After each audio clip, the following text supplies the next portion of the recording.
Base 2, a base used solely for research, is extremely boring. There was nothing except for research center and the army that garrisoned the base. Sean slept through the morning before heading to the cafeteria when lunchtime was nearly over.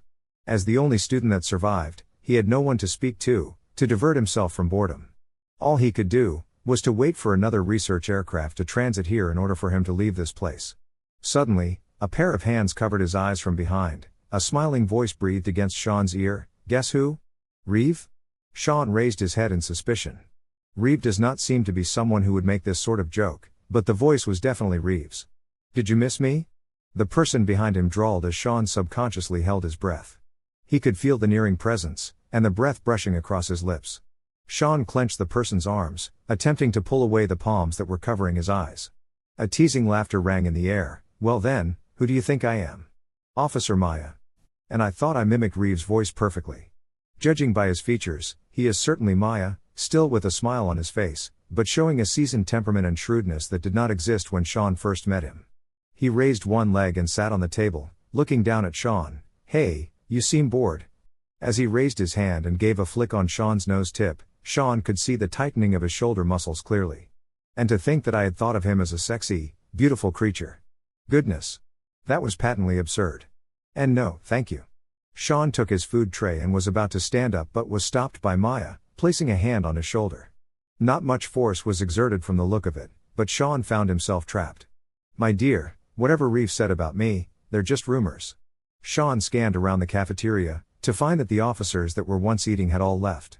At this moment, "I don't think they're rumors." Sean shifted his eyes from Maya. He knows he had to stay away from him, otherwise, if this guy were to possess any ill intentions, he won't be able to fend against Maya's enticement with his feeble willpower. Just as Sean bellowed internally, a strong force clutched onto his right arm and dragged him away forcefully. The clashing sound of the tray that fell onto the floor rang across the cafeteria. The hovering senses returned to its place. Sean found himself a few steps away from the table. Maya, who was sitting at the edge of the table, had a look of surprise, before jumping up from his seat and stood to attention. His eyes looked across Sean's shoulder, his coquettish behavior vanished. Solemnly, he said, "Boss." Sean's shoulder tensed, his heart shuddered as he recalled the crushing pain of his fractured shoulder. He did not dare to turn back, until an icy voice sounded. "Officer Maya, an attack was reported on Platform 62, 3A ranked apprentices waiting for rescue. I'll head over immediately." Maya saluted and walked away briskly without looking back. One moment, Sean was still troubling to get rid of this fella, and the next moment, this fella had disappeared without hesitation. "Wait a minute. There's another big trouble right behind me, Heine Burton. Come with me." Before Sean could catch a glimpse of his face, Heine turned and walked away. The same commanding tone again. "Even if you're a colonel, but I'm a student from the Science Academy. You and I are not even in the same unit." Sean grumbled silently. He followed Heine through the passageway with butterflies in his stomach. What does he want me to do? This was the first time for Sean to see a view of Heine's back that was walking in a slower pace. Every steps he took are filled with strength while intervened with a touch of elegance.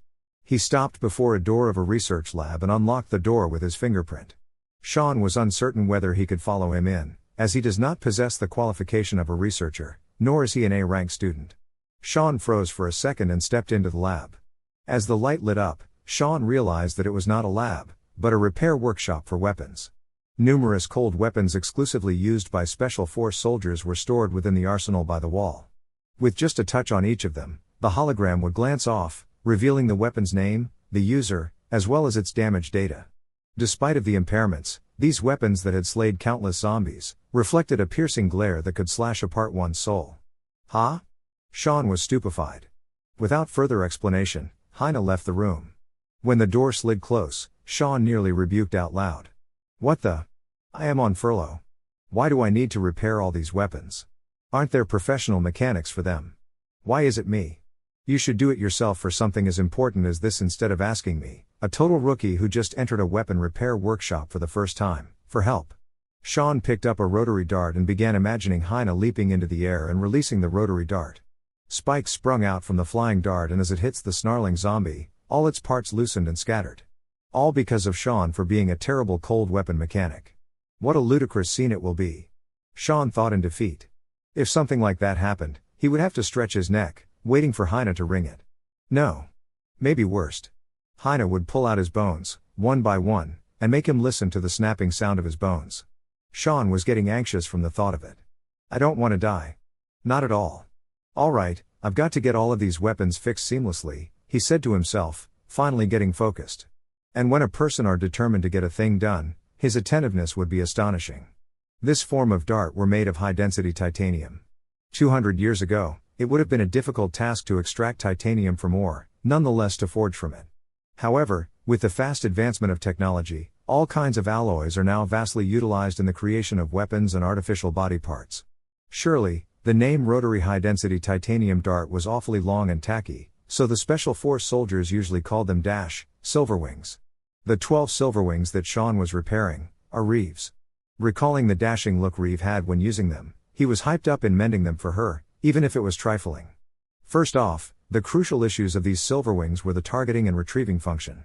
Its initial design had inserted an ingenious positioning device where the released silverwing could automatically retract its spikes and return to its slot when the user pressed the return button on the weapon slot.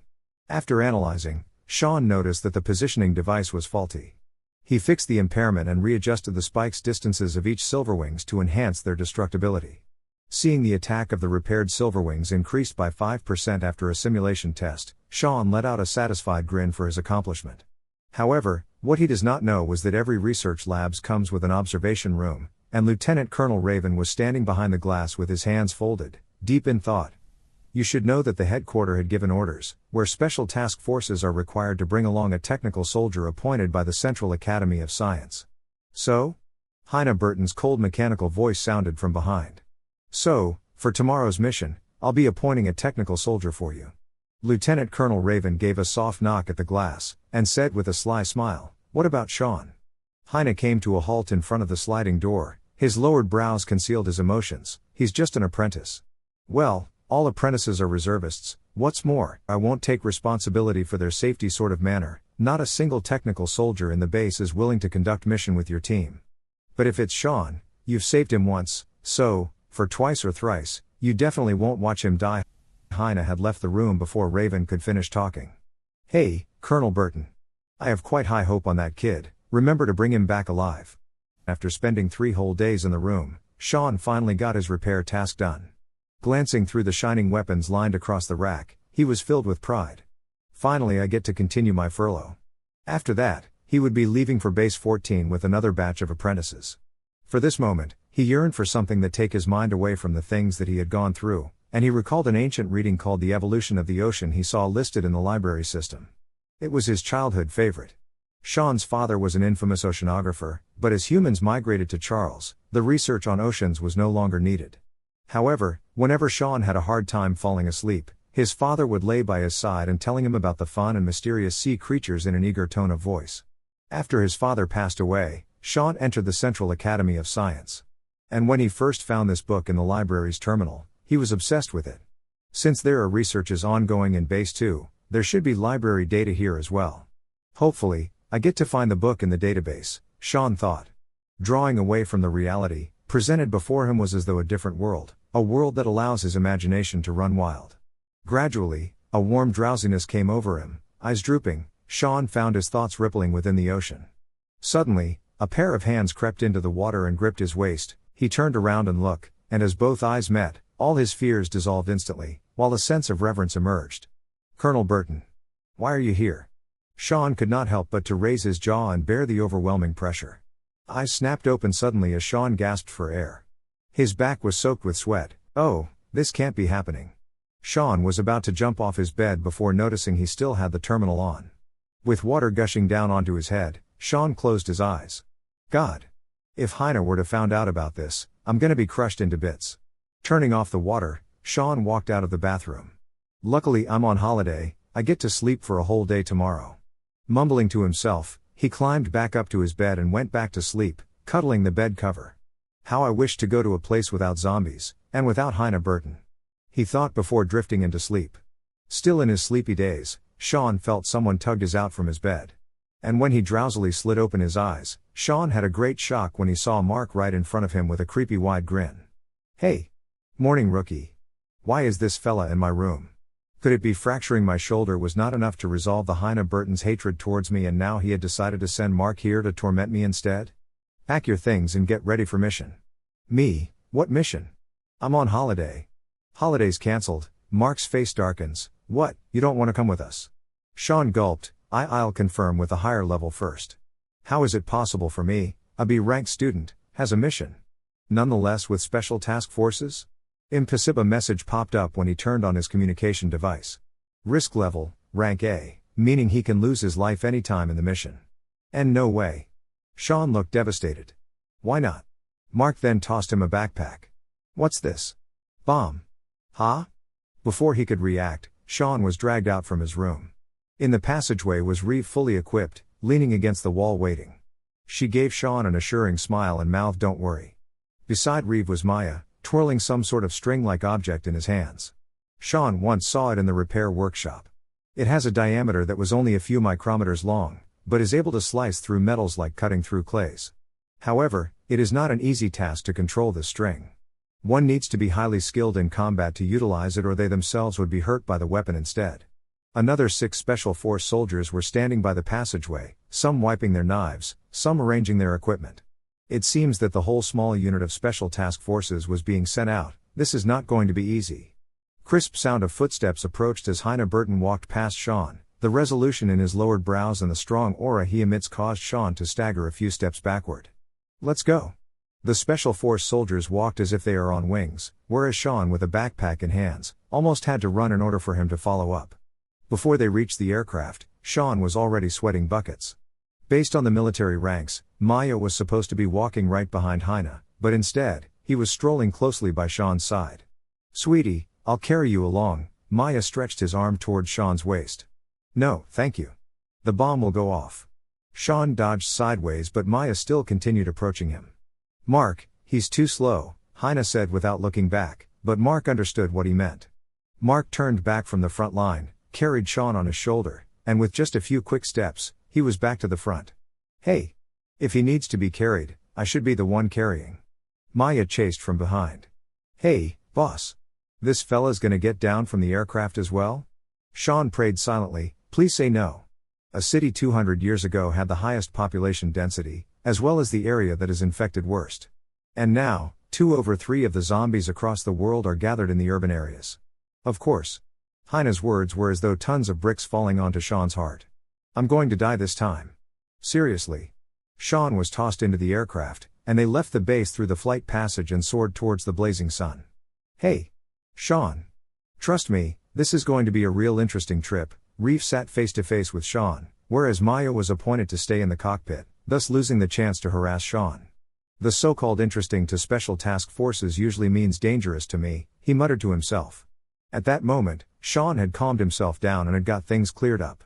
Hey, why do I need to trail along with you guys? Sean asked with a lowered voice. Because there's only you. Mark stretched his arm and placed it on Sean's shoulder, nearly crushing him. What do you mean there's only you? I'm just a student. Reserve soldier. Do you understand? Dragging me here will only be a burden. Mark shrugged, 'cause all those fellas that were on the same plane with you died, and all those technical soldiers think that we will abandon them on the field, and Lieutenant Colonel Raven said he's worried to have his subordinates to tag along, so what? So you're the only choice. You're amazing, you know. Not only can you unlock the vault door, but also remove the raw uranium storage device. I bet detonating bomb won't be a problem for you. Usually, cold weapons are used to deal with zombies, as they would be strengthened instead, by absorbing the heat. However, the Tide's members are humans, explosives would be a useful tactic to deal with them. Why can't we just fire a missile at them? 'Cause they've got a hostage with them. Then rescue the hostage before firing the missile. Sean began to think how ludicrous these people's tactical planning is. Mark's face darkened, and after 2 seconds, he suddenly burst into laughter. Rookie, you're so adorable. I even had a bet with Reeve saying whether you're stupid enough to believe we brought you along just to set up a bomb. There's no need for technical soldier to do that, we can do it ourselves. A vein popped up on Sean's temple. Then what do you guys need me for? The Tides had used the 200-year-old facilities to build a mini base, and they had formed an internal network within their base by shutting down all wireless signal. Most of our technical soldiers are used to handling data with the terminal system. On the contrary, those ancient techniques are old of their hands. Summing from your performance back at the nuclear power plant, Colonel believes that you're much competent for this mission than those technical soldiers that are overly dependent on terminals. How should I put It seems that you're quite an expert in those antique stuff? Reeve explained. Both Reeve and Mark pointed towards the cockpit. There was only one colonel in there, Heine Burton. You think Colonel hates you, don't you? Reeve asked with a smile.